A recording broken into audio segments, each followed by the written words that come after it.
Hey, friends. So, the name of this book is called This Is Our Earth. Have you had a chance to kind of look around your house yesterday and be thinking about things that we could recycle? I don't know if you saw that when I was talking about measurement and things that were shorter or longer, I had a toilet paper roll and a paper towel roll. And those actually could be used for an art project, or I've seen some people turn that into like a bird feeder. You can roll it over some peanut butter and then roll it through some bird seed and hang it up out on a tree in your backyard. So I just want you to be thinking about things that you can do to help recycle. Miss Dennis took her cans and plastic bottles over to the recycling center last Monday. And normally you've got a blue bin that you can put things in, and they'll come and get it. But right now, because of the sickness that's going around, they're not picking that up from our houses. We have to take it to them. But that's okay to me. I don't mind doing that because I know that the stuff that I'm using up will get reused if I take it over to the recycling center. And that's important to me because this is our earth and I think it's very pretty and I want us to take care of it. So the name of the book that we're going to be reading today is called This Is Our Earth. And the author is Laura Lee Benson. And here is the title page. This is Our Earth. And it's illustrated by John Carrozza. I have a feeling these pictures are going to be pretty. This is our earth to cherish and love, to clean and protect, to take care of. Ooh, sounds like rhyming words to me, huh? So many people live on earth, and there are more of us each year. In order for us to all live in a healthy and prosperous way, we must share and carefully protect Earth's natural resources, the air, the water, the land, and food supplies.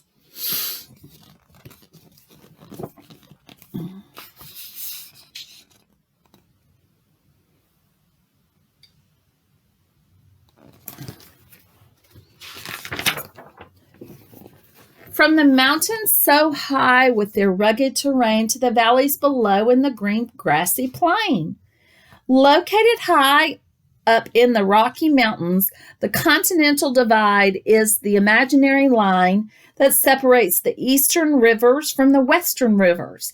Eastern rivers flow into the Atlantic Ocean or the Gulf of Mexico, and western rivers flow into the Pacific Ocean. No rivers cross the Continental Divide.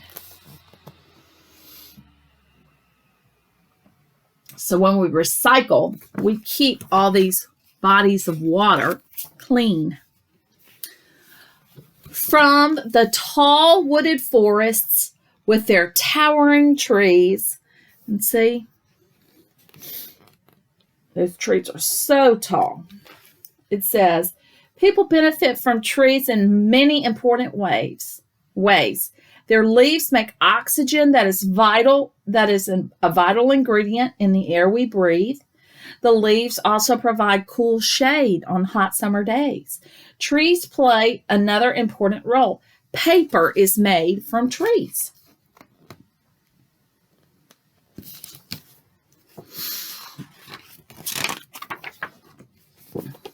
To the fish, whales, and dolphins that live in the sea, all animals breathe. Like human beings, whales and dolphins have lungs, so they must come up to the water's surface to breathe air. Fish breathe underwater by using their gills to filter oxygen from the water.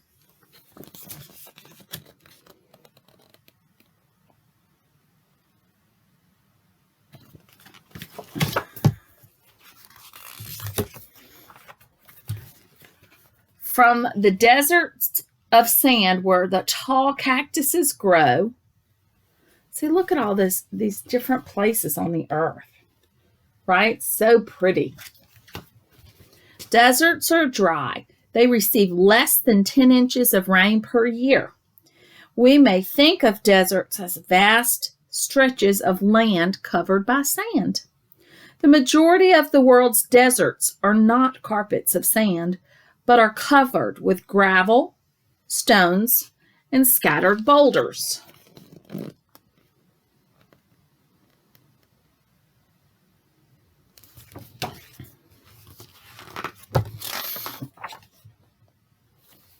To the cold Arctic North with its glaciers and snow. The largest glacier on Earth covers an area of land bigger than the United States. Glacier is another word for an ice sheet. This glacier blankets Antarctica, the continent that lies at the Earth's south pole. The ice and snow are so deep that only the mountaintops are not covered by this mighty glacier. So the ice covers all of the land except for the mountaintops.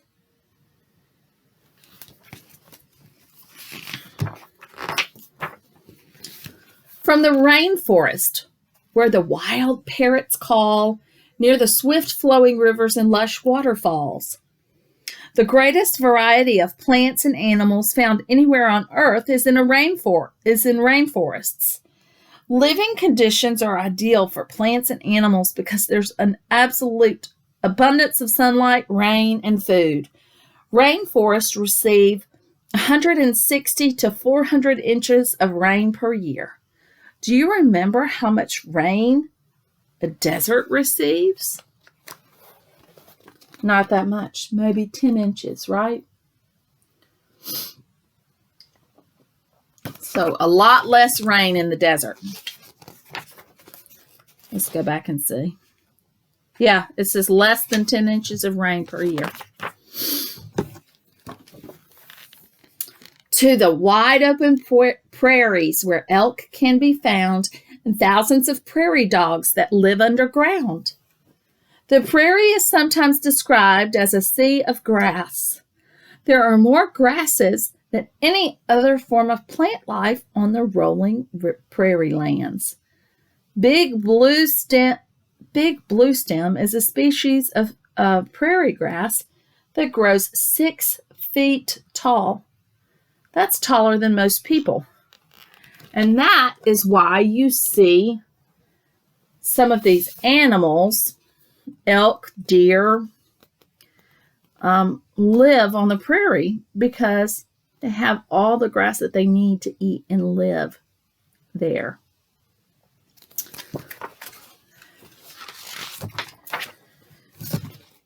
From the shimmering lakes where flocks of geese swim and the blue jays keep watch from a lofty tree limb, when birds fly south every year as the winter turns cold, they follow the same way, the same direction. They're called flyways or paths in the sky. No one knows for certain how birds find their way, but we think that they use the sun and the stars and the landforms like coasts, like rivers, mountains, to guide them on their long journey. So there are some pictures of geese on this page. And the geese travel miles and miles and miles to the farms in the country where cows graze on hay. Many dairy farms have cows to produce milk, but some have buffaloes, goats, or sheep instead. One milk cow can give more than 1,000 gallons of milk per year. That's 44 glasses of milk every day.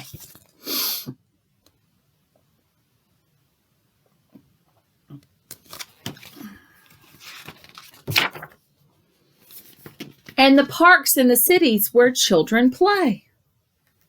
The Boston Common, a famous city park, became America's first public park in 1634, but it started out as a cow pasture.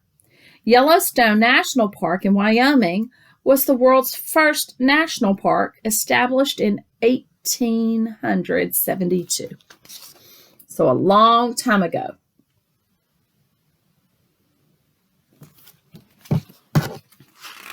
I am going to go to a park in just a little while and go for a walk with Miss Johnson and Miss Miner. So I take a good look, and I think you will find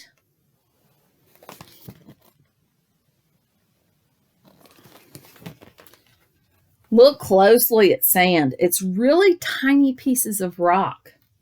Most sand is light brown, but there is a white sand in Florida and green sand in Hawaii. In other places, you can find beaches that have black volcanic sand. But sand they're just a whole bunch of tiny little rocks. That this beautiful earth is one of a kind. We only get one of this earth, right? And so we have to take care of it, because once it's gone, there's not another thing for us to use. The earth has many natural wonders, such as the Grand Canyon in Arizona. At one place, the Grand Canyon is 5,500 feet deep. That's deep enough to hold the world's 4 tallest buildings, stacked one on top of the other.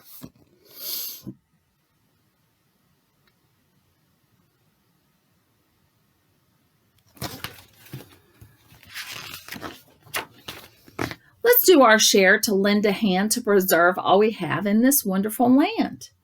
Each of us must help in our own way each day to keep the land we live on clean and beautiful. Please throw litter in the trash can. Whenever possible, recycle glass, paper, metal, and plastic. Learn what else you can do to help. And you see, there's a little friend who's planting. And I think I'll make sure that I show you guys what your plants look like, because they're growing. This is our earth to cherish and love, to clean and protect from below and above. Seen from outer space, Earth looks blue and white. The blue is the ocean water, and the white, the swirls of clouds. How beautiful and wonderful this place we call home. Let's share it and take care of it. Together we will protect Earth from harm.